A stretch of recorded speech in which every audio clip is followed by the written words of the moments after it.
In 1977, Pat, my beautiful wife, and I somehow landed in the land of the Guna Indians. In those days they were called the Guna Indians.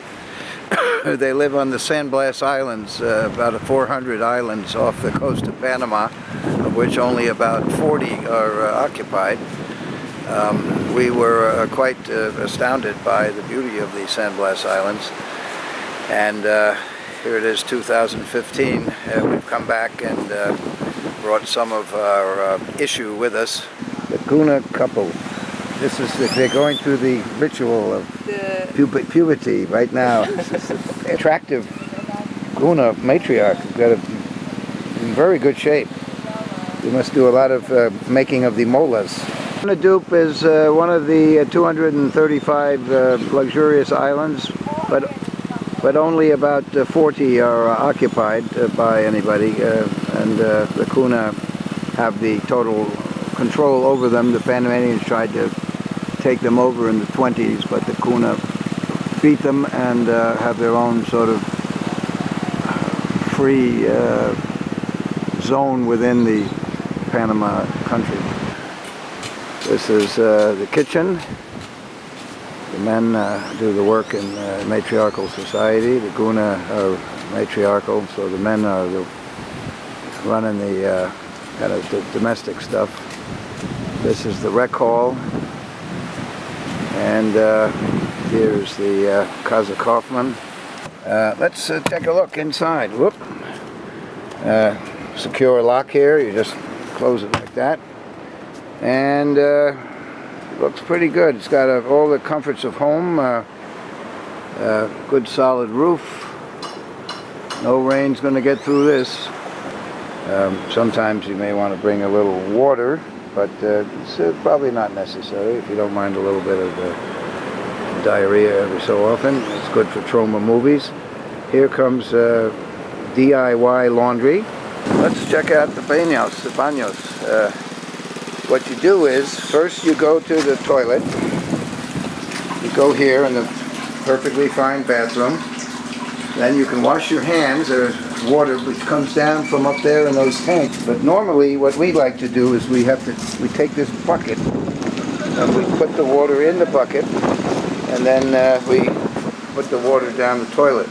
The water is pumped very carefully. The water is pumped from those tanks and then all the way up that blue hose up to that guy. Hola!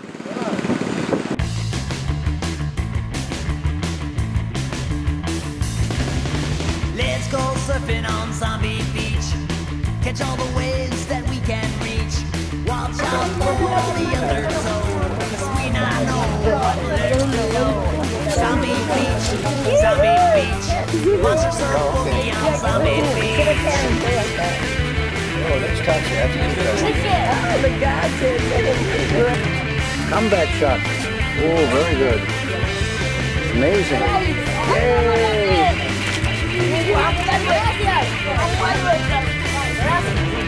There once was a surfer on Zombie Beach.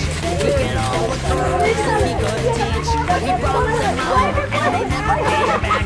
They disappeared into a sea of black. Zombie Beach, monster surf boogie on Zombie Beach. Yeah.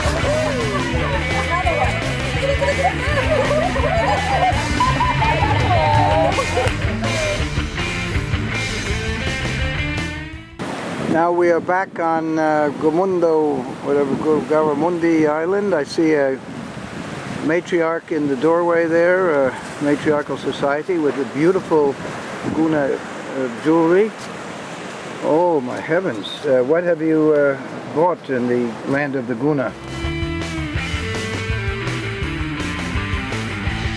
The historical molas, the two at the foot of the bed, are historical, and they depict Kuna ceremonies, and the Kuna are playing a traditional pipe instrument of some sort. And this is a traditional scene of Kuna, of the monkeys in the forest, and they're eating little bananas. Nice. And then we have the very important medicine woman. It is a matriarchal society, so the medicine woman is very important. And since maybe you can say what's interesting when we were there 40 years ago. It's interesting that when we were there 40 years ago, we were told that only women made the molas. Only the women would sew the beautiful molas, or any molas.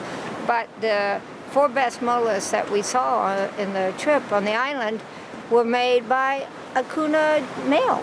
And his name is Venancio, and he signed his molas in stitches. So something happened 40 years ago when Lloyd Kaufman set foot on the island and spread his magic, and now we have men who have a lisp making beautiful, beautiful molas.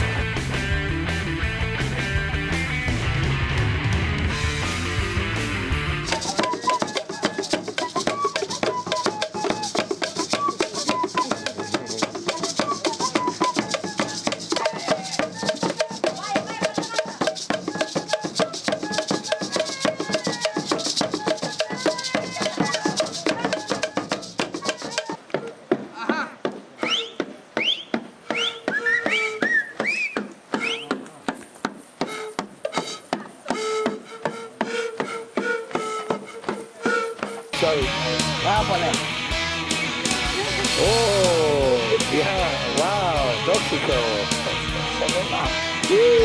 Bonita.